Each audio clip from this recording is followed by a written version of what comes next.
সরকারি চাকরি পেতে পুলিশ ভেরিফিকেশন বহাল থাকছে, তবে রাজনৈতিক পরিচয় না দেখার সুপারিশ করবে সংস্কার কমিশন। পুলিশ ভেরিফিকেশন থাকবে, তবে এইভাবে থাকবে যে পুলিশের যে দেখবো হলো যে প্রথমত হলো যে এনআইডি ঠিকানা ঠিক আছে কিনা।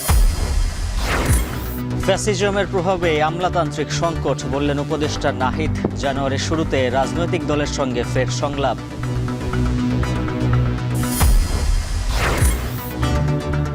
পণ্য পরিবহনের রেকর্ড, সহজ শর্তে আরও বেসরকারি আইসিডি নির্মিত হলে মুনাফাও বাড়বে।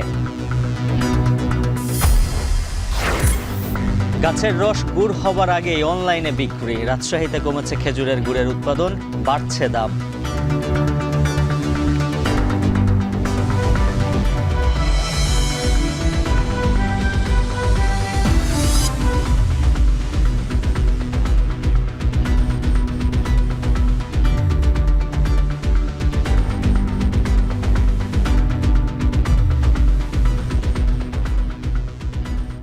স্বাগত এখন বাজারে। পুরো আয়োজন জুড়ে আমরা দুজন সঙ্গে আছি, আমি সুমাইয়া রাত্রি এবং আমি উজ্জ্বল হাফিজ। কোটা না মেধা, লাখো তরুণের কণ্ঠে উচ্চারিত স্লোগান। 17 বছরের শিক্ষা জীবন শেষে একটি সরকারি চাকরি পেতে রীতিমতো যুদ্ধে নামতে হয়েছে শিক্ষার্থীদের। কোটার দাপট শেষে যে কয়টি চাকরি বেঁচে থাকতো মেধাবীদের জন্য, তাতেও প্রয়োজন হতো রাজনৈতিক পরিচয়ের। আর বয়সসীমা পার হয়ে গেছে, অবশিষ্ট থাকতো বুক ভাঙা আর্তনাদ। শিক্ষার্থীরা বলছেন, রাজনীতিবিদরা পুলিশ ভেরিফিকেশনকে দলীয় কর্মী সংগ্রহের অস্ত্র হিসেবেই ব্যবহার করেছে। আব্দুল লতিফের ক্যামেরায় বাকিটা জানাচ্ছেন আরিফ হোসেন। শিক্ষাজীবন শেষে একটি সরকারি চাকরির অপেক্ষা, দিনরাত এক পড়ার টেবিলে। একে একে সরকারি চাকরি পরীক্ষায় উত্তীর্ণ হতে শুরু করেছিলেন জগন্নাথ বিশ্ববিদ্যালয় থেকে অনার্স মাস্টার্স শেষ করা আলামিন। 1-2 করে 26টি ভাইবার জন্য ডাক পেলেও অজানা কারণে বারবার ছিটকে পড়ছিলেন তিনি। ভাইবার আগে যে ভেরিফিকেশনগুলো যেগুলো হয়, ওইগুলো আমার খুব ভালো পরীক্ষা এবং খুব ভালো ভাইবা দেওয়ার পরেও কেমন জানি হচ্ছিল না। তার ভিতরে উল্লেখযোগ্য ছিল 35 এসআই নিরস্ত্র এবং ডিজিএফের একটা চাকরি। এই দুইটা চাকরি আমি আশাবাদী ছিলাম। ভালো লিখিত ও মৌখিক পরীক্ষা দেওয়ার পরও কেন সরকারি চাকরি পাচ্ছিলেন না আলামিন? কারণ হিসেবে সামনে আসে ছাত্র দলের সংশ্লিষ্টতার কথা। প্রশাসন কেন্দ্রিক যেসব চাকরিগুলো ছিল, ওই সব চাকরিগুলোয় আমার কাছে মনে হইতেছিল যে ওরা অনেক বেশি কিছু জানতে চায়। যেমন আমার মাতৃকুল পিতৃকুল খুব ভালোভাবে জাজ করার চেষ্টা করতো বারবার। আমি আমার জায়গা থেকে আমি আমাকে ক্লিয়ার দিতাম। মেধা না রাজনীতি, সরকারি চাকরিতে কোনটি সবচেয়ে বেশি গুরুত্বপূর্ণ? অভিযোগ রয়েছে, বিগত সরকারের সময় মেধার থেকে বেশি গুরুত্বপূর্ণ হয়ে উঠেছে রাজনীতি। কারণ পুলিশ ভেরিফিকেশনের নামে বিভিন্ন সময় অনেককে চাকরি থেকে বাদ দেওয়া হয়েছে, অনেকে মেধা থাকার পরও ছিটকে গিয়েছে সরকারি চাকরির দৌড়ে। আমরা চূড়ান্তভাবে সুপারিশ হওয়ার পরও পুলিশ ভেরিফিকেশনের কারণে আমরা আটকে যাচ্ছি। আমার মনে হয় এটা একটা রাজনৈতিক অস্ত্র হিসেবে ব্যবহার করা হয়। কোনো রাজনৈতিক সংশ্লিষ্টতার কারণে আটকায় যায়, তখন বিষয়টা আসলেই একজন স্টুডেন্টের জন্য হতাশা। ঢাকা বিশ্ববিদ্যালয়ের কেন্দ্রীয় লাইব্রেরি, পড়ার টেবিলে মুখ গুজে থাকা শিক্ষার্থীরা কি ভাবছে পুলিশ ভেরিফিকেশন নিয়ে? পরিশ্রম করে সে তার যোগ্যতা অনুযায়ী চাকরি পাবে, এটা সবচেয়ে ভালো হবে এবং ভাইভাতে কোনো পক্ষপাতিত্ব করা হবে না, সে যে দলেরই হোক। এটা অনেক ভালো একটা পদক্ষেপ। বৈষম্যটা দূর হোক, যে কোনো পরিচয় যে কোনো এই থাকুক না কেন, সেটা আমরা যেন অন্তত ভেরিফিকেশনটা যেন একদম মেধার ভিত্তিতে হয়। সাধারণত চাকরি, পাসপোর্ট, লাইসেন্স, বিভিন্ন গুরুত্বপূর্ণ স্থাপনা ব্যবহার বা অন্য কোনো প্রয়োজনীয় ক্ষেত্রে আবেদনকারীর দেয়া তথ্য সঠিক আছে কিনা যাচাই করার পাশাপাশি প্রার্থীর চারিত্রিক ও সামাজিক অবস্থান সম্পর্কে তথ্য যাচাই করতে পুলিশ ভেরিফিকেশন করা হয়। স্থানীয় থানার পুলিশ গোপনে বা প্রকাশ্যে প্রার্থীর উল্লিখিত ঠিকানায় সরজমিনে তদন্ত করে থাকেন। পুলিশের তথ্য অনুসারে ভেরিফিকেশনের সময় 21টি বিষয় যাচাই করা হয়। যে ব্যক্তি যে ঠিকানা দিয়েছেন সেটি ঠিক আছে কিনা, এটা একটা মূল বিষয়। দ্বিতীয়ত হলো যে তিনি তার নামে কোনো মামলা আছে কিনা, কোনো বড় ধরনের কোনো অভিযোগ আছে কিনা, সেটি 2 জায়গায় খতিয়ে দেখা প্রয়োজন। সেটি তার যেখানে স্থায়ী ঠিকানা, যেখানে বাসা সেটি, আর তিনি যেখানে পড়াশোনা করেছেন সেই জায়গাতে। এর বাইরে অন্য কিছু দেখতে যাওয়া মানেই হলো ওই ব্যক্তির মেধা কিংবা তার যোগ্যতাকে ছোট বা খাটো করে দেখা। পুলিশের সাম্প্রতিক কর্মকাণ্ডে বিব্রত বাংলাদেশ। গঠন হয়েছে পুলিশ সংস্কার কমিশন।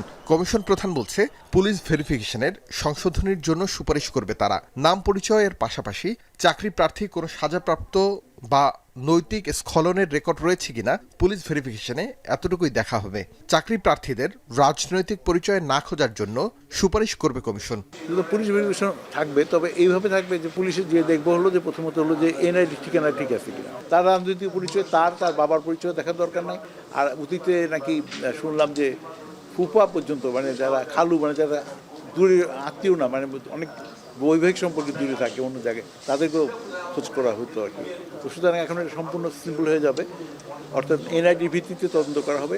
পুলিশ ভেরিফিকেশনের নামে রাজনৈতিক অস্ত্র ব্যবহারের সুযোগ নতুন বাংলাদেশে আর না দেওয়ার দাবি সাধারণ শিক্ষার্থীদের। আরিফ হোসেন, এখন, ঢাকা। নির্বাচন ও সংস্কারের আগে আইন শৃঙ্খলা ও নিত্যপণ্যের দামে মানুষকে স্বস্তি দিতে হবে। শুক্রবার ফোরাম ফর বাংলাদেশ স্টাডিজের সংলাপের দ্বিতীয় সেশনে এমন সব কথা বলেছেন শ্বেতপত্র প্রণয়ন কমিটির প্রধান ডক্টর দেবপ্রিয় ভট্টাচার্য। সংলাপে নাগরিক সমাজের প্রতিনিধিরা বলেন, রাজনীতিবিদদের দৃষ্টিভঙ্গির বদল না হলে গণতান্ত্রিক ব্যবস্থা পুনরুদ্ধার কঠিন হবে। বিপ্লব পরবর্তী ঐক্য ধরে রাখতে ফ্যাসিজম লোপ করতে প্রয়োজনীয় সংস্কার বিষয়টিও উঠে আসে আলোচনায়। আরও জানাচ্ছেন নাজমুস সাকিব। ঐক্য, সংস্কার আর নির্বাচন নিয়ে ব্যাপক আলোচনার মাঝেই এ নিয়ে ফোরাম ফর বাংলাদেশের সংলাপের দ্বিতীয় অধিবেশনে উপস্থিত হন রাজনৈতিক ব্যক্তিত্ব, ছাত্র প্রতিনিধি, সুশীল সমাজের ব্যক্তিবর্গ, অর্থনীতিবিদ সহ নানাজন। ঐক্য কোন পথে আর রক্তের ঋণ ঐক্যের আকাঙ্ক্ষা, এমন শিরোনামে আলাদা আলোচনায় উঠে আসে কিভাবে সরকারের সময়ে নানা ধরনের অনৈক্য দেখা যাচ্ছে। বক্তারা বলেন, সংস্কার নিয়ে অনৈক্য থাকায় সার্বিক ঐক্যে কিছুটা আঁচড় লেগেছে। ঐক্য ও সংস্কারের আগে মানুষকে আইনশৃঙ্খলা, বাজার ব্যবস্থাপনায় স্বস্তি দিতে হবে বলে মনে করেন তারা। এছাড়াও প্রশাসনেও নানা ধরনের ফ্যাসিজম আছে বলেই কাটছে না সংকট। বিভিন্ন ধরনের ব্যাখ্যা বিবরণ নিয়ে নিজেদের ভিতরে বিভেদ সৃষ্টি না করে ভবিষ্যতের বাংলাদেশকে নিয়ে, আমাদের স্বপ্নের জায়গাটাকে নিয়ে ঐক্য সৃষ্টি করতে হবে। পরবর্তী নির্বাচিত সরকারগুলো কি কাজ করবে তার ইশতেহারটা কোথায়? এখন জনগণের কাছে সেই প্রতিশ্রুতিটা দিতে হবে। সেই প্রতিশ্রুতির মধ্যে অন্তত ন্যূনতম এই জিনিসটা থাকা দরকার, রাজনৈতিক দলগুলি অন্তত নিজের ভেতরে গণতন্ত্র প্রতিষ্ঠা করবে। আমাদের তো অনেক রাজনৈতিক দল এসছে, এই এতগুলি রাজনৈতিক দলের যে কোনো একটা দল যদি তাদের ম্যানিফেস্টোর 10% সত্যিকার অর্থে কাজে লাগাতো, তার জীবনে গতি থেকে সরতে হতো না। তাহলে আইনশৃঙ্খলায় কিছুটা অবনতি ও বাজার ব্যবস্থাপনায় সংকট উত্তরণের উপায় কি? ঐক্যের সংকট কিভাবে সমাধান করা যায়? এমন প্রশ্নের ভিত্তিতে বক্তারা বলেন, সবাইকে ছাড় দেওয়ার মানসিকতা থেকেই এগিয়ে আসতে হবে। এর জন্য কিছু সংস্কার এখনই করে ফেলা দরকার, বাকিটা সময় নেওয়া উচিত বলে মনে করেন তারা। পলায়ন যারা করেছে সৈরাষ্ট্র, তাদের নানা ধরনের অপতৎপর আছে, সিস্টেমের মধ্যে অনেক ধরনের চ্যালেঞ্জ আছে, কিন্তু সেগুলো মোকাবেলা করার সক্ষমতার একটা বিষয় আছে। আমরা এমন একটি বাংলাদেশ চাই যেখানে দলগুলো জনগণের কাছে দায়বদ্ধ থাকবে, কোনো পারিবারিক কোনো ব্যক্তির কাছে দায়বদ্ধ থাকবে না। আমরা এমন একটি বাংলাদেশ দেখতে চাই। রাজনীতিবিদদের দৃষ্টিভঙ্গির পরিবর্তন না হলে গণতান্ত্রিক ব্যবস্থা পুনরুদ্ধার কঠিন বলে মনে করেন সংলাপে অংশ নেওয়া বক্তারা। বলেন, মনোনয়ন বাণিজ্য গণতান্ত্রিক ব্যবস্থা ফিরিয়ে আনার ক্ষেত্রে বড় সংকট। তাই তরুণদের মাধ্যমে একতাবদ্ধ হয়ে সংস্কার করা গেলে একটি সুষ্ঠু নির্বাচন করা সম্ভব। তো এই মনোনয়ন বাণিজ্য যখন হয়, তখন রাজনীতিটা কিসে রূপান্তরিত হয়? ব্যবসায় রূপান্তরিত হয়। কিন্তু রাজনীতিটা হওয়ার কথা কি?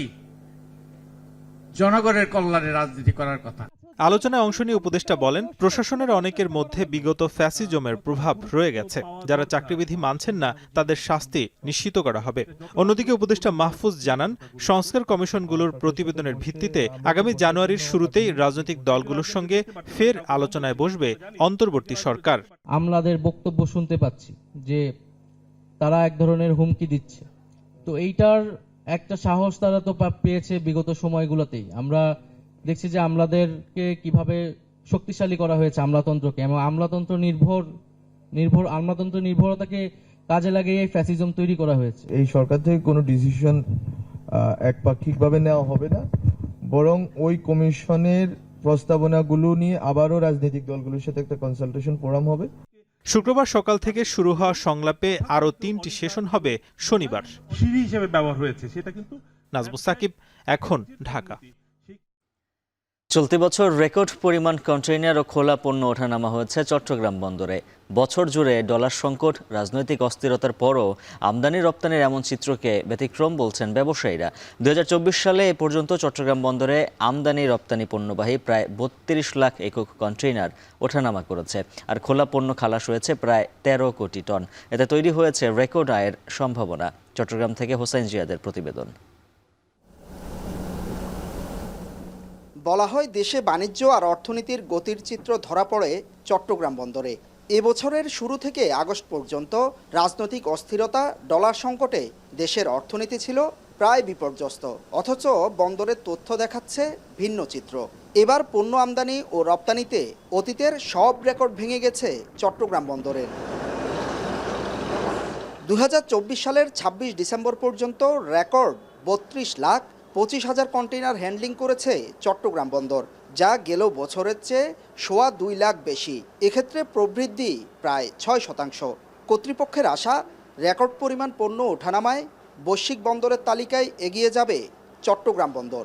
অত্যন্ত আন্তরিকতার সাথে আমাদের বন্দরের কর্মকর্তা, কর্মচারী, ইউজার, শ্রমিকরা সবার আন্তরিকতা থাকার কারণে আমরা এইবার আসলে অন্যান্য গতবারের সব রেকর্ড ভঙ্গ করে আমাদের এখানে প্রায় 32,23,000 কন্টেইনার হ্যান্ডলিং হয়েছে। আন্তর্জাতিক পর্যায়ে যদি বলেন, আমরা প্রতি বছর যে ক্যালেন্ডার ইয়ারে আমরা কন্টেইনারের হিসাবটা করি, তো এইবার আমরা আশা করছি আমরা 67তম অবস্থানে আছি টোটাল লয়েডস লিস্টে। তো এইবার সেটা আরও কয়েক ধাপ এগোবে। শুধু তাই নয়, এবছর খোলা পণ্য যেমন চাল, ডাল, চিনি, সিমেন্ট ক্লিংকার পরিবহনেও রেকর্ড করেছে চট্টগ্রাম বন্দর।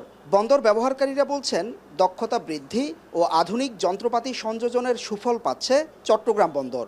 কর্মকর্তা কর্মচারী যারা আছেন তাদের দক্ষতার কারণে প্লাস ইকুইপমেন্ট সংযোজনের কারণে সব মিলিয়ে কিন্তু চট্টগ্রাম বন্দরে কিন্তু এখন সেই কন্ডিশন আগের মতো নাই। এবং আগে যেই জাহাজগুলোর গড় ছিল 4 থেকে 5 দিন একটা জাহাজের আপনার পণ্য নামানো থেকে ওঠানো সব মিলিয়ে, এখন সেই জাহাজ কিন্তু গড়ে কিন্তু 2.5 থেকে 3 দিনের মধ্যে কিন্তু চলে আসছে। তবে এলসিএল কন্টেইনার বন্দরের বাইরে থেকে ডেলিভারি দিলে এবং সহজ শর্তে আরও বেশি বেসরকারি আইসিডি করার সুযোগ দিলে বন্দরের কার্যক্রম আরও গতিশীল হবে বলে মনে করেন শিপিং এজেন্টরা। সেটা 111 থেকে 111-এর পর থেকে যারাই কাজ করছে তারা কিন্তু এখনই কাজ করছে, সেটা আউটার অ্যাঙ্গেলস বলেন, জেটির ভিতরে বলেন। সো আমাদের এটার থেকে এটাকে ভাঙতে হবে, যেটা এখন বন্দর চেয়ারম্যান বলছে এবং উপদেষ্টা বলছে যে ওপেন টেন্ডার। যখন আপনার ওপেন টেন্ডার হবে, কাজের গতি বাড়বে, প্রতিযোগিতা বাড়বে এবং আমাদের বিশ্বের এক্সিস্টিং যে রেট আছে সেটাও কিন্তু কম হবে। বন্দরে আসা প্রতি কন্টেইনার হ্যান্ডলিং করে প্রায় $42 আয় করে চট্টগ্রাম বন্দর। এছাড়া জাহাজের অবস্থান ভাড়া সহ নানা রকম চার্জ মিলিয়ে বছরে 4.5 কোটি টাকা আয় হয় বন্দরের। হোসাইন জিয়াদ, এখন চট্টগ্রাম। মৌসুম পরিবর্তনের সাথে সাথে ঘোরে গ্রামীণ অর্থনীতির চাকা, আসে নতুন গতি। শীত সমৃদ্ধ করে গ্রামীণ অর্থনীতি, যেমন খেজুরের রস আর গুড়কে কেন্দ্র করে রাজশাহীর গ্রামগুলোয় আসে অর্থনৈতিক পরিবর্তন। অনলাইন ভিত্তিক ব্যবসার প্রসারে বর্তমানে লাভ বেড়েছে প্রান্তিক কৃষকদের। এবছর গাছ থেকে সংগৃহীত রস গুড় হবার আগেই বিক্রি হচ্ছে অনলাইনে। তাতে কমেছে গুড়ের উৎপাদন, বাড়ছে দাম। রাজশাহী থেকে রায়হানুল ইসলামের ক্যামেরায় রাকিবুল হাসানের প্রতিবেদন।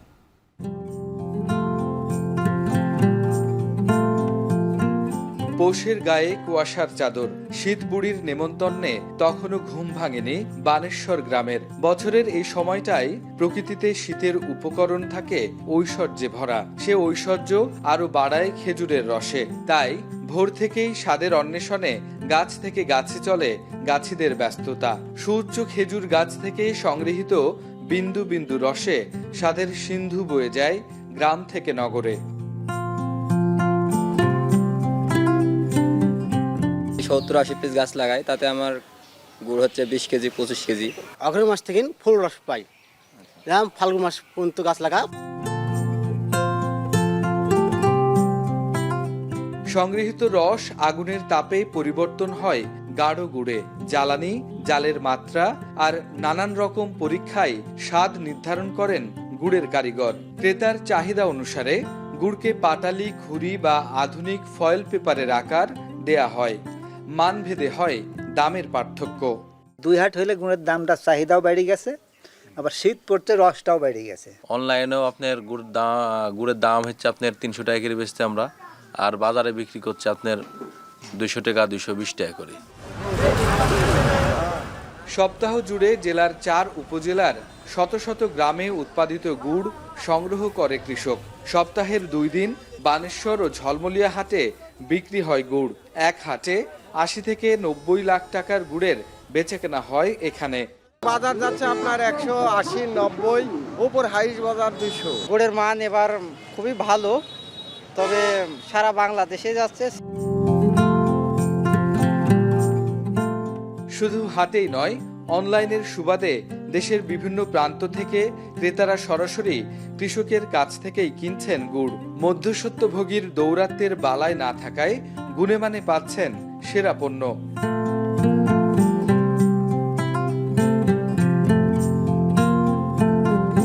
অনলাইনের এই ব্যবসাগুলো যখন বাড়বে, B2B বাড়বে, বা অনলাইনে সরাসরি ক্রেতার থেকে উৎপাদনকারীর থেকে ক্রেতা নিতে পারবে, এটুকু সম্ভব করা, তখন কিন্তু দেখা যাচ্ছে যে লাভবান সবচেয়ে বেশি হবে উৎপাদনকারীরা। তবে গাছি ও গুড়ের কারিগররা বলছেন, এবছর অনলাইনে খেজুরের রসের বিক্রি বাড়ায় কমছে গুড়ের উৎপাদন। যারা গুড় নিচ্ছিল আমাদের কাছ থেকে, এর আগে ওরাই রস এই বছর থেকে নেওয়া শুরু করেছে। বরফজাত করব, এটা যখন বরফ আকৃতি ধারণ করবে তখন আমরা আরেকটা কক্সিটে পার করে আবার বরফ দিব। পরিবহন সেক্টরটা একটু উন্নতর কারণে এটা সম্ভব হচ্ছে। মানুষ তো সহজে যেটা পাচ্ছে ওটাই সহজভাবে নিচ্ছে, তো চাহিদা বলতে গেলে চাহিদা প্রতি বছরই বাড়তেছে। রাজশাহী কৃষি সম্প্রসারণ অধিদপ্তর বলছে, জেলার 4 উপজেলায় খেজুর গাছের সংখ্যা প্রায় 6 লাখ। চলতি মৌসুমে যা থেকে এবছর প্রায় 9,000 মেট্রিক টন খেজুরের গুড় উৎপাদনের আশা কৃষি বিভাগের।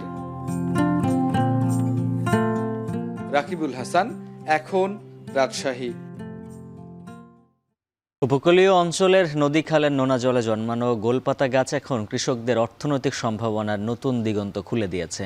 এই গাছ থেকে উৎপাদিত রস ও গুড় দেশ বিদেশি বাজারে জনপ্রিয় হয়ে উঠেছে। জলবায়ু পরিবর্তনের চ্যালেঞ্জ মোকাবিলায় কৃষকরা ধান চাষের পাশাপাশি ঝুঁকছেন গোল চাষের দিকে। পটুয়াখালীর কলাপাড়া থেকে জসিম পারভেজের প্রতিবেদন। নোনা জলের এক সময়ের অবহেলিত গাছ গোলপাতা এখন কৃষকদের কাছে সোনার ফসল। পটুয়াখালীর কলাপাড়ার নীলগঞ্জ ইউনিয়ন সহ 8টি ইউনিয়নের খালবিলে দেখা মিলে এই গাছের। শত বছর ধরে অভিজ্ঞতার মাধ্যমে শীত মৌসুমে বাহরের ফলের কাণ্ড কেটে সংগ্রহ করা হয় রস ও গুড়।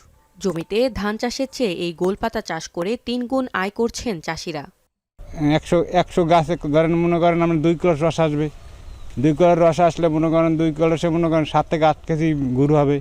মিঠে গুড়ের কি জাল দিই এই যে এইটা দিয়ে, এবারে যে গোলের যে গাবনার কি আটি এটা দিয়েও রান্না করি, কিছুই বাদ থাকে না। 80টা গাছ কাটি, 80টা গাছে 2 কলস রস হয়, বড় কলসের 2 কলস রসে অনুমান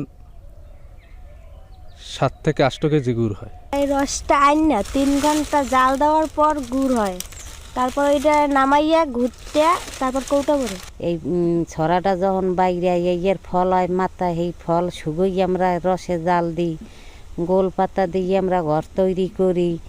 অর্গানিক পদ্ধতিতে উৎপাদিত এই গুড় শুধু স্থানীয় বাজারেই নয়, সুপার শপ এবং বিদেশেও রপ্তানি হচ্ছে। উপজেলায় 70 হেক্টর জমির গোলবাহর থেকে প্রতি বছর প্রায় 4 কোটি টাকা আয় করছেন প্রায় 3 শতাধিক চাষি। এক করা জায়গায় আমরা যে ধান পাই তার চেয়ে 3 গুণ আয় হয় আমাদের গোল বাগানে। ধানের চেয়ে অনেক লাভ, কিন্তু বাগান করতে হইবে একটু কোনো রকম এটা বেরের কায়দা করিয়া। এই গুড় খাবার উপকার আছে এটুকুই, এটা লবণাক্ত, যাতে এই গুড়টা খাওয়া ডায়াবেটিস জেলারাও খাইতে পারবে বা কোনো রুগী দুগী তারাও সবাই ব্যবহার করতে পারবে। এইটা গোলের গুড়। এখন পর্যন্ত প্রায় 20টা দেশের গুড় পাঠাইছি। রিসেন্টলি আমি আমেরিকায় গুড় পাঠাতে যাচ্ছি ইনশাল্লাহ। অর্গানিক পদ্ধতিতে কোনো কিছু মিক্স থাকে না এবং এই গুড়টা ব্যবহারে মানে সারা বছর আমরা ডায়াবেটিসের যারা রোগী সারা বছর চা কফির সাথে খেলে, দুধ ভাতের সাথে খেলে ডায়াবেটিস নিয়ন্ত্রণে থাকে। গোলপাতার রস ও গুড়ের চাহিদা বাড়ায় গত 5 বছরে বৃদ্ধি পেয়েছে এর উৎপাদন। কৃষি নির্ভর দেশে গোলগাছের মাধ্যমে আর্থিক সক্ষমতা অর্জনে কৃষকদের গড়ে তোলা জরুরি। সরকারি ও বেসরকারি উদ্যোগ নেওয়া হলে গোলবাহর চাষে আর্থিকভাবে স্বাবলম্বী হবে কৃষকরা বলে দাবি সংশ্লিষ্টদের। জলবায়ুর পরিবর্তিত পরিস্থিতিতে গোলপাতা চাষে কৃষকদের প্রশিক্ষণ দিচ্ছে সরকারি ও বেসরকারি সংস্থা। আমরা কৃষি বিপণন অধিদপ্তরের পক্ষ থেকে তাদেরকে যে ধাপগুলো অবলম্বন করে ভোক্তা পর্যায়ে একদম ভালো মানের গুড় পাওয়া যায় সেই ধাপগুলোতে উন্নয়নের চেষ্টা করছি। জলবায়ু পরিবর্তনের চ্যালেঞ্জকে জয় করে বিকল্প জীবিকার নতুন সম্ভাবনা তৈরি করেছে কুলগাছ। এতে করে শুধু কৃষকই নয়, লাভবান হচ্ছে দেশি বিদেশি ভোক্তারাও। কলাপাড়া এখন। রাজশাহীর সবজি বাজারে স্বস্তি ফিরলেও স্বস্তি নেই মাছ ও মাংসের বাজারে। শীতের শুরু থেকেই বাড়তি দরে বিক্রি হচ্ছে প্রায় সব ধরনের চাষের মাছ। এ নিয়ে আরও জানাতে রাজশাহীর খড়খড়ি মাছের আড়ত থেকে সরাসরি যুক্ত হচ্ছেন সহকর্মী মাসুমা আক্তার। মাসুমা, বাজারে ধারাবাহিকভাবে মাছ মাংসের দাম বৃদ্ধির কারণ কি জানাবেন?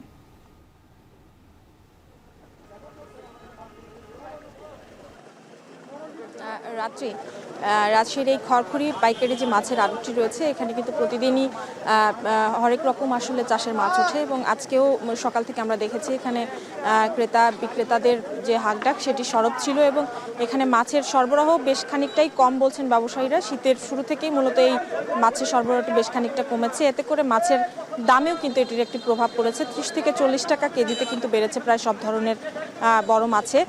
একটু যদি জানিয়ে রাখি আজকে যে মাছগুলো বিক্রি হচ্ছে যে দরগুলো যদি একটু জানিয়ে রাখি, সিলভার মাছ বিক্রি হচ্ছে 200 থেকে 260 টাকা কেজি দরে। এছাড়া রুই মাছ বিক্রি হচ্ছে 400 থেকে 420, কাতল মাছ সেটি পাওয়া যাচ্ছে 500 থেকে 600 টাকা কেজিতে। এছাড়া পাঙ্গাস মাছ সেটি 160 থেকে 270 টাকায়, ব্রিগেড মাছ 160 থেকে 230 টাকা কেজি দরে পাওয়া যাচ্ছে। এছাড়া সিলভার মাছ 160 টাকা, তেলাপিয়া মাছ 160 টাকা এবং বাটা মাছ যেটি সেটিও কিন্তু 170 থেকে 220 টাকা কেজি দরে পাওয়া যাচ্ছে। এখানে কিন্তু দেশি মাগুরও আজকে বাজারে উঠেছে, আমরা দেখেছি এই আড়তটিতে, এবং সেটি বিক্রি হচ্ছে 850 টাকা কেজি দরে।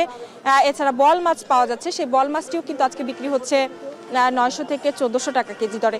দামের ক্ষেত্রে ব্যবসায়ীরা বলছেন যে শীতের শুরু থেকে আসলে মাছ খানিকটা সরবরাহ কমে, এর পেছনে কারণ হিসেবে তারা বলছেন মাছ চাষে যে আসলে খাবারের দাম দর এবং সরবরাহ করতে আসলে এই আড়ত পর্যন্ত নিয়ে আসতে তাদের পরিবহন খরচ, এছাড়া খাবারের খরচ, এছাড়া পাশাপাশি শীতের সময়টিতে কিন্তু পুকুরগুলো থেকে আসলে মাছ যে উত্তোলনের যে ব্যাপারটি বা মাছ ধরার যে বিষয়টি সেটিও খানিকটা কমে আসে বলে কিন্তু ঠান্ডা পানিতে আসলে অনেকেই মাছ কম ধরেন। এই কারণে কিন্তু আড়তগুলোতে মাছের যে চাহিদা সেটির বিপরীতে সরবরাহ খানিকটা কম থাকায় আসলে দামের যে পার্থক্য সেটি কিন্তু ঘটে। পাশাপাশি আমরা দেখেছি যে আজকে রাজশাহীর সবজি বাজারে স্বস্তি থাকলেও আসলে পাশাপাশি কিন্তু মাংসের বাজারেও বেশ খানিকটা আমরা দেখেছি দাম বৃদ্ধি পেয়েছে। সেটি ব্রয়লার মুরগির ক্ষেত্রে আমরা দেখেছি 180 টাকা কেজি দরে বিক্রি হচ্ছে, যেটি গতকাল থেকে মূলত 10 টাকা বেড়েছে, গতকালকে 170 টাকা ছিল। এছাড়া সোনালী মুরগি যেটি রয়েছে সেটিও কিন্তু বিক্রি হচ্ছে আজকে 290 টাকা কেজি দরে, সেটি কিন্তু গতকাল পর্যন্ত দাম ছিল 270 টাকা কেজি।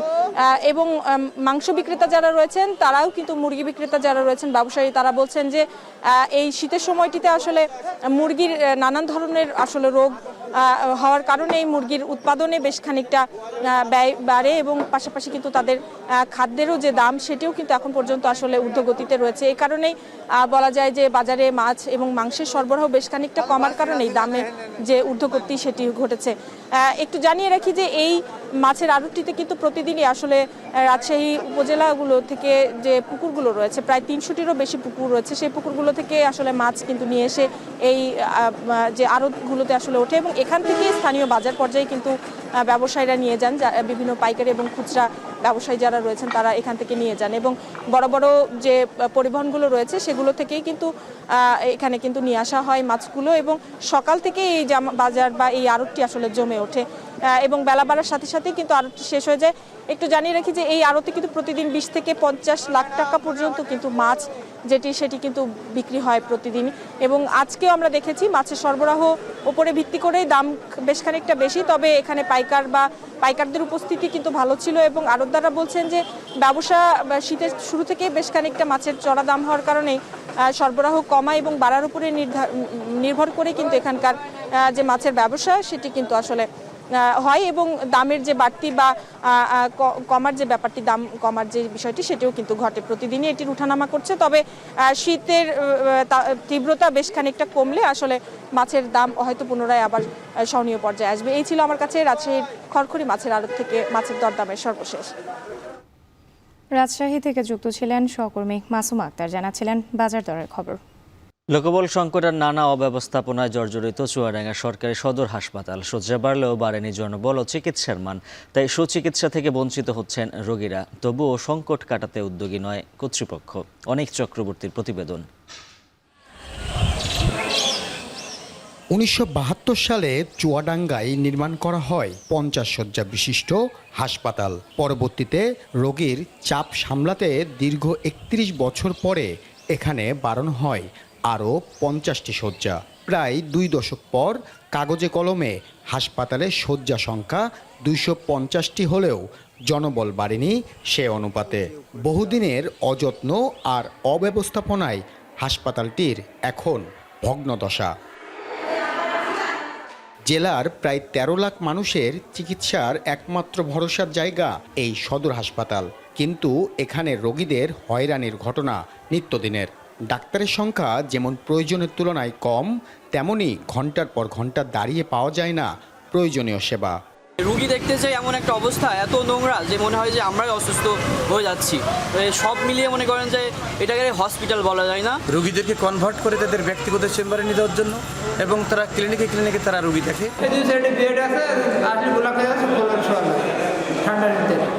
চুয়াডাঙ্গার মা ও শিশু কেন্দ্রটি, যেটা নির্মাণ করা হয় 1959 সালে, যথাযথ ভালো মানের চিকিৎসা সেবা দেওয়ায় 2 বার পেয়েছে জাতীয় পুরস্কার। কিন্তু বর্তমানে এখানেও মেলে না কাঙ্ক্ষিত সেবা। চিকিৎসা নিতে আসা রোগী স্বজনরা পড়ছেন বিপাকে। 8টি পদের বিপরীতে নেই অর্ধেক জনবল। অনেক প্রসূতি রোগী চিকিৎসা কেন্দ্রে এসে ফিরে যেতে বাধ্য হচ্ছেন জনবল সংকটের কারণে। মা শিশু কল্যাণ কেন্দ্রে যে লোকবল আছে তার চাইতে আর একটু বেশি হলে আমাদের সেবাটা আরও সুন্দর হবে। গরিব মানুষ এখানে আসছে একটু ফ্রিভাবে দেখাবো, কিন্তু ডাক্তার নেই এখানে, সেই পরিবেশ। ডিসি এসপি ওসিরা রাজনৈতিক দল রিং দেবে, রাতে 1টা নি 2টি নি 3টি নি তাক জ্বালাবে। এই অ্যাম্বুলেন্স পুড়িয়ে গেলি, পয়সি গেলি, নষ্ট হয়ে গেলি অফিসারের লাভ। সংশ্লিষ্ট কর্মকর্তারাও জানালেন তাদের বিভিন্ন সীমাবদ্ধতার কথা। তবে এই প্রতিকূল পরিস্থিতিতেও প্রয়োজনীয় চিকিৎসা সেবা দেওয়ার আশ্বাস তাদের। বর্তমানে ডক্টর 2জনই একটা ট্রেনিংয়ে আছে যশোরে। এ মাসের শেষেই ওরা এসে জয়েন করবে। বললে আমাদের এই যে মা ও শিশু স্বাস্থ্য সেবার যে কার্যক্রমটা, এগুলো আমরা চালিয়ে নিতে পারবো। জনবল প্রায় শেষ পর্যায়ে চলে আসছে। ইতিমধ্যে আমাদের মানে জনপ্রশাসনের ব্যাটিংটা হয়ে গেছে। এখন কিছু কোয়ারি আছে, সেটা স্বাস্থ্য বিভাগে আছে। দ্রুতই আমার মনে হয় জনবলের ইয়েটা কেটে যাবে। চুয়াডাঙ্গার সাধারণ মানুষ আশা করছেন এলাকাবাসীর কল্যাণে স্বাস্থ্য কেন্দ্রগুলোর সংকট কাটাতে দ্রুত উদ্যোগ নেবে কর্তৃপক্ষ। অনিক চক্রবর্তী, এখন চুয়াডাঙ্গা। ইতিহাসে প্রথমবারের মতো সূর্যের সবচেয়ে কাছাকাছি পৌঁছানোর পর নাসাকে কাঙ্ক্ষিত সময়ের আগে সিগন্যাল পাঠিয়েছে মহাকাশযান পার্কার সোলার প্রোব। 980 ডিগ্রি তাপমাত্রা সহ্য করে সূর্য থেকে 61 লাখ কিলোমিটার দূরে অবস্থান করছে নাসার এই মহাকাশযানটি। টানা কয়েকদিন যোগাযোগ বিচ্ছিন্ন থাকার পর অবশেষে এমন সিগন্যাল নিশ্চিতের পর সূর্য অভিযানের এই মিশনে আরও এক ধাপ এগিয়ে গেল নাসা। বিস্তারিত জানাচ্ছেন তৌহিদুর রহমান। চাঁদে মানুষে পা রাখার ইতিহাস থাকলেও 1.5 কোটি ডিগ্রি সেলসিয়াস তাপমাত্রার জ্বলন্ত অগ্নিকুণ্ড সূর্য এখনও অধরা। পৃথিবী থেকে প্রায় 15 কোটি কিলোমিটার দূরের এই উত্তপ্ত নক্ষত্রটির নানা রহস্য উন্মোচনে নতুন এক দিগন্তের পথে মানবজাতি। ইতিমধ্যে এমনই এক মিশনে রয়েছে মার্কিন মহাকাশ গবেষণা সংস্থা নাসার মহাকাশযান Parker solar probe. 24 December NASA নিশ্চিত করে প্রথমবারের মতো সূর্যের 62 লাখ কিলোমিটার দূরে পৌঁছে ইতিহাস রচনা করেছে মহাকাশযানটি। তবে সোলার প্রোবটি বেশ কয়েকদিন যোগাযোগের বাইরে থাকায় 27 ডিসেম্বরের মধ্যে সিগন্যাল পাওয়ার অপেক্ষায় ছিল নাসার গবেষকরা। তবে সেই অপেক্ষার প্রহর শেষ হওয়ার আগেই সংকেত পেলেন বিজ্ঞানীরা। খবর এলো এখন সূর্যের আরও কাছাকাছি সোলার প্রোব। সূর্য থেকে এটির দূরত্ব এখন 61 লাখ কিলোমিটার। সূর্যের কার্যকলাপ এবং সৌরজগতের অজানা তথ্য উদ্ঘাটনের এই অভিযানে পার্কার সোলার প্রোবকে চরম উচ্চ তাপমাত্রা এবং ভয়াবহ বিকিরণের মুখোমুখি হতে হবে বলে জানিয়েছেন বিজ্ঞানীরা। তাই মহাকাশ যানটির চারপাশে দেয়া হয়েছে 4.5 ইঞ্চি পুরু কার্বন কম্পোজিট শিল্ডের আবরণ, যা 1400 ডিগ্রি সেলসিয়াস তাপমাত্রা সহ্য করতে সক্ষম। Never had a human-made object so close to the sun. To get that close, we had to use Venus to have our gravity assist to slow Parker down so that it could get that close. Also, we had to not melt. That's why the Parker has this heat shield that holds the instruments at room temperature and keeps the heat of the sun away. শুক্রবার 980 degree Celsius তাপমাত্রার মধ্যে থেকেও সূর্য অভিযানে থাকা যানটি এখনও নিরাপদ আছে বলে দাবি নাসার। এমনকি সূর্যের অনেক কাছে থেকেও স্বাভাবিকভাবে কাজ করছে এবং সিগন্যাল পাঠাতে সক্ষম পার্কার সোলার প্রোব। নাসা বলছে অভিযানটি সফল হলে জানা যাবে সূর্যপৃষ্ঠের সঙ্গে এর বায়ুমণ্ডলের তাপমাত্রার পার্থক্যের কারণ ও সৌরঝড়ের আদ্যপান্ত। 2018 সালে পৃথিবী থেকে পাড়ি দেয়া পার্কার সোলার প্রোব এর আগে 21 বার সূর্যকে প্রদক্ষিণ করেছে। ঘণ্টায় 4,30,000 মাইল গতিতে চলতে সক্ষম মহাকাশযানটি এখন পর্যন্ত মানবসৃষ্ট সবচেয়ে দ্রুতগামী যান। তৌহিদুর রহমান, এখন বিশ্ব। বিভিন্ন ফেডারেশনের অফিস পরিচালনার জন্য রুম না থাকলেও বঙ্গবন্ধু স্টেডিয়ামে মহানগর ফুটবল লীগ কমিটির জন্য বরাদ্দকৃত রুম দখলে রেখেছে বাফুফে। এ নিয়ে অন্য ফেডারেশনগুলোর রয়েছে মিশ্র প্রতিক্রিয়া। তবে বাফুফে বলছে রুম ছেড়ে দেওয়ার সুযোগ নেই। জাতীয় ক্রীড়া পরিষদ বলছে ফেডারেশনগুলো রুম সংকট কাটাতে এরই মধ্যে পদক্ষেপ নিয়েছে তারা। আরও জানাচ্ছেন ওয়াসিউল হক পান্থ। ক্রিকেট ফুটবল বাদে বাংলাদেশের অন্য সকল খেলায় কম বেশি অবকাঠামোগত সংকট আছে। আন্তর্জাতিক অঙ্গনে ক্রীড়াবিদদের কাছে পদকের প্রত্যাশা থাকলেও এর বিপরীতে ন্যূনতম অনুশীলন সুবিধাই মেলে না অনেক ডিসিপ্লিনে। অন্য ফেডারেশনগুলোর যেখানে হাহাকার, সেখানে নিজস্ব ভবন থাকার পরও ক্রীড়াঙ্গনের আঁতুড়ঘর বঙ্গবন্ধু স্টেডিয়ামে আলাদা রুম দখল করে মহানগর লীগ কমিটির অফিস পরিচালনা করছে বাফুফে। এ নিয়ে ফেডারেশন কর্তাদের কণ্ঠে আক্ষেপ। ফুটবলের বিশাল ভবন আছে, তো বঙ্গবন্ধু স্টেডিয়ামে যে বিশাল স্পেসটা যে কোনো একজন যদি আমাদের দয়া করে দিয়ে দেন, তা আমরা ওটাকে খেলার হল রুম অনেক কিছু বানাতে পারি। তবে এই সংগঠকের চাওয়া আমলে নেওয়া সম্ভব নয় বলে সাফ জানিয়ে দিয়েছেন বাফুফের মহানগর লীগ কমিটির চেয়ারম্যান সাব্বির আহমেদ আরেফ। না, এটা তো ফুটবল ফেডারেশন, রুম আমাদেরই লাগবে। লীগ কমিটি চলতে হলে রুম লাগবে না, অফিস লাগবে না, লীগ তো চালাবো। আমরা যেহেতু নতুনভাবে এসেছি, আমরা তো অন্যভাবেই চালাবো, খুব গুরুত্ব সহকারে লীগ চালাবো। ফেডারেশনগুলোর অবকাঠামো সংকট সমাধানে বিকল্প প্রস্তাব দিয়েছেন ব্রিজ ফেডারেশনের অ্যাডহক কমিটির এই শিক্ষার্থী প্রতিনিধি। গণভবনটাকে যদি অন্য কোনো পারপাসে ব্যবহার করা হয়, সেক্ষেত্রে আমাদের দাবি থাকবে সেটা এই পপুলারিজম জাদুঘরটা না করে এখানে একটা বড় মাল্টি স্পোর্টস কমপ্লেক্স করা। সংকটের বিষয়ে অবগত জাতীয় ক্রীড়া পরিষদ, তবে বছরের পর বছর ধরে ফেডারেশন কর্তাদের অনুরোধের পরও কোনো পদক্ষেপ নেয়নি তারা। এনএসসির এই পরিচালক বলছেন সংকট কাটাতে এবার ভিন্ন এক উদ্যোগ নেওয়া হয়েছে। আমাদের উপদেষ্টা মহোদয়ের আসলে ব্রেন চাইল্ড, উনি চিন্তা করেছেন বিভিন্ন ইনস্টিটিউট বা ফেডারেশনগুলো বিক্ষিপ্তভাবে আছে, একটা স্পোর্টস ইনস্টিটিউট যদি করা যায়, সেখানে সকলের যাতে সুবিধা পাওয়া যায় বা যার যার উপযুক্ততা অনুযায়ী যে সুবিধা পাওয়া যায় এবং তারা যাতে এখানে বসে তাদের খেলাটা ফ্রি মাইন্ডে, আমরা আশা করছি যে স্পোর্টস ইনস্টিটিউটটা হবে। বিগত সময়গুলোতে ফেডারেশনগুলোর তাবেদার কর্মকর্তারা অনেক মৌলিক সমস্যার সমাধান করতে চাননি কিংবা পারেননি। নতুন বাংলাদেশের সার্চ কমিটির মনোনীত সদস্যদের কাছে আছে তাই প্রত্যাশার পাহাড়। তাদের অভিভাবক সংস্থা থেকে তারা তাদের দাবি আদায় করে নিতে পারবে কিনা সেটি সময় বলবে। ওয়াসিউল হক পান্থ, এখন, ঢাকা। কক্সবাজারে জেলা প্রশাসন ও বাংলাদেশ সেনাবাহিনীর যৌথ উদ্যোগে হাফ ম্যারাথন প্রতিযোগিতা অনুষ্ঠিত হচ্ছে। কক্সবাজার টেকনাফ মেরিন ড্রাইভ সড়কে প্রতিযোগিতায় ইতোমধ্যে অনেকেই ফিনিশিং লাইন অতিক্রম করেছে। এ নিয়ে আরও জানাতে কক্সবাজারের ইনানি থেকে যুক্ত হয়েছেন মন্তোষ বেদজ্ঞ। মন্তোষ, কি লক্ষ্য উদ্দেশ্য নিয়ে এই ম্যারাথন প্রতিযোগিতা আয়োজন করেছে আয়োজকরা?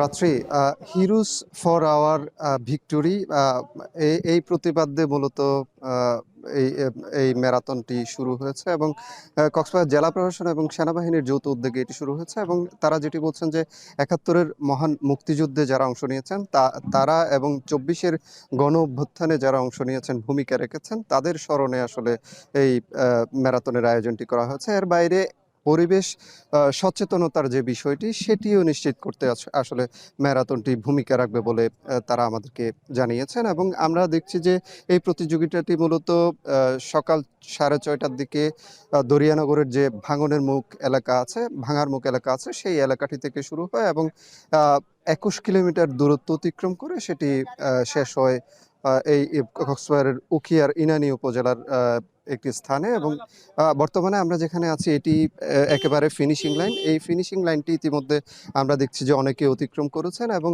যিনি এই প্রতিযোগিতায় পুরুষ বিভাগে চ্যাম্পিয়ন হয়েছেন তিনি সময় নিয়েছেন ১ ঘন্টা ৮ মিনিট ৬ সেকেন্ডের মতো এবং প্রথম ৩ যিনি আসলে এই প্রতিযোগিতায় প্রথম এবং চ্যাম্পিয়ন এবং প্রথম রানার আপ, দ্বিতীয় রানার আপ যারা হয়েছেন তারা ইতিমধ্যে কিন্তু ফিনিশিং লাইন অতিক্রম করে গিয়েছেন এবং এখনও আমরা দেখছি যে অনেক প্রতিযোগী এখানে আসছেন এবং তারা যে প্রতিযোগিতার শেষ জায়গাটি অর্থাৎ ফিনিশিং লাইন সেই দিকে কিন্তু এখনও অনেকে ছুটে আসছেন। আমরা এখানে দেখেছি যে এই প্রতিযোগিতাকে ঘিরে পুরো ২১ কিলোমিটার সড়ক জুড়ে কিন্তু ব্যাপক নিরাপত্তা ব্যবস্থা নেওয়া হয়েছে এবং জেলা পুলিশ এবং ট্রাফিক পুলিশের ৭০ জন মতো সদস্য এখানে বিভিন্ন পয়েন্টে দায়িত্ব পালন করেছেন। এর বাইরে বিভিন্ন স্থানে এখানে কয়েক কিলোমিটার পরপর আসলে এখানে সেবা বুথ রাখা হয়েছে এবং পানীয় জলের সহ যে হালকা নাস্তা সেটিরও কিন্তু বিভিন্ন পয়েন্টে রাখা হয়েছে এবং সেখানে আমরা দৌড়বিদদের দেখেছি যে সেখানে তারা মাঝে মধ্যে জিরিয়ে নিচ্ছেন এবং সেখানে পানীয় গ্রহণের পর আবারও দৌড় শুরু করছেন। এভাবেই কিন্তু প্রতিযোগিতাটি এগিয়েছে। আমরা এখানে যারা প্রতিযোগিতায় অংশ নিয়েছেন, বিশেষ করে এখানে বেশ কয়েকজন বিদেশি প্রতিযোগী অংশ নিয়েছেন, তাদের সাথে কথা বলেছি এবং দেশীয় যারা পর্যটক রয়েছেন এমন অনেকেও কিন্তু এখানে দেশের নানা স্থান থেকে এখানে এসে তারা এখানে অংশ নিয়েছেন এবং তারা যেটি বলছেন যে যারা বিশেষ করে বিদেশ থেকে এসেছেন, বিশেষ করে আমেরিকান একজন প্রতিযোগীর সাথে আমরা কথা বলেছি, তিনি যেটি বলছেন যে এই ধরনের একটি পরিবেশ, বিশেষ করে কক্সবাজার টেকনাফ মেরিন ড্রাইভ সড়কের যে নান্দনিক সৌন্দর্য, একপাশে পাহাড় রয়েছে, একপাশে দীর্ঘ সমুদ্র সৈকত রয়েছে, সমুদ্রের যে ঢেউ কিংবা গর্জন সেটি শুনতে শুনতে তাদের যে দৌড়ানো সেটি যে তারা প্রতি মুহূর্তটি আসলে উপভোগ করেছেন বলে তারা আমাদেরকে জানিয়েছেন এবং এই সড়ক পথের যে ক্লান্তি সেটি অনেকটাই কিন্তু এই যে নান্দনিক সৌন্দর্য সেটির কারণে কমে গিয়েছে বলে তারা আমাদেরকে কিন্তু তাদের অনুভূতির কথাই জানিয়েছেন এবং এই প্রতিযোগিতায় মূলত ৩০০ প্রতিযোগী অংশ নিচ্ছে এবং এর মধ্যে নারীরও রয়েছেন এবং পুরো প্রতিযোগিতা ঘিরে আমরা দেখছি যে ব্যাপক নিরাপত্তা ব্যবস্থা এখনো এই যে ফিনিশিং লাইন এখানেও আমরা দেখছি যে কড়া নিরাপত্তা ব্যবস্থার মধ্য দিয়ে এখানে রাখা হয়েছে এবং কিছুক্ষণ পরে ঠিক এই জায়গাটিতেই আসলে পুরস্কার বিতরণের যে কার্যক্রম, সব প্রতিযোগী যখন এখানে এসে পৌঁছাবেন তখন পুরস্কার বিতরণের যে কার্যক্রম সেটি শুরু হবে বলে আয়োজকরা আমাদের জানিয়েছেন। রাত্রি এই ছিল আমার কাছে সবশেষ। কক্সবাজারে চলছে হাফ ম্যারাথন প্রতিযোগিতা, সেখান থেকে যুক্ত ছিলেন সহকর্মী মন্তোষ বেতক। এই ছিল এখন বাজারের আয়োজনে। তার আগে শিরোনামগুলো জানিয়ে দিচ্ছে আরো একবার। সরকারি চাকরি পেতে পুলিশ ভেরিফিকেশন বহাল থাকছে, তবে রাজনৈতিক পরিচয় না দেখার সুপারিশ করবে সংস্কার কমিশন।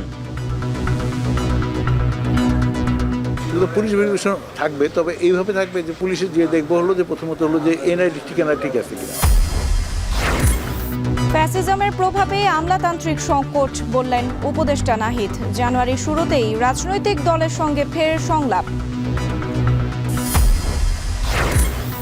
চট্টগ্রাম বন্দরে পণ্য পরিবহনের রেকর্ড, সহজ শর্তে আরও বেসরকারি আইসিডি নির্মিত হলে মুনাফাও বাড়বে।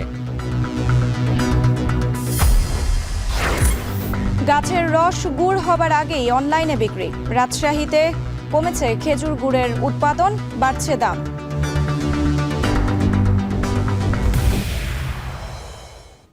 আর এই ছিল এখন বাজারের আয়োজন। এখন টেলিভিশন ওয়েবসাইটে দেখতে ভিজিট করুন এখন.tv। এছাড়া ফেসবুকে দেখতে ভিজিট করুন facebook.com/tv.এখন এবং ইউটিউবে এখন টেলিভিশন দেখতে ভিজিট করুন youtube.com/c/echontv।